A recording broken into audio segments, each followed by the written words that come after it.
সুপ্রভাত বন্ধুরা।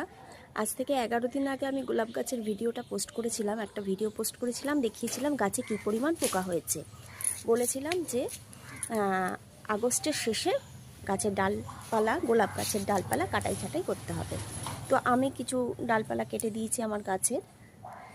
আর এখন দেখুন, এক সপ্তাহের মধ্যে কিন্তু নতুন পাতা কুড়ি এসে কত সুন্দর চেহারা নিয়েছে।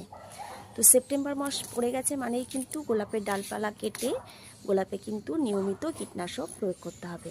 কারণ শীতের শুরুতে এবং শীতের শেষে এই দুটো সময় কিন্তু প্রচুর পোকা লাগে গোলাপ গাছে, যার জন্য কুড়ি কিন্তু ঠিকঠাক আসতে পারে না এবং কেমন কালো কালো হয়ে যায়।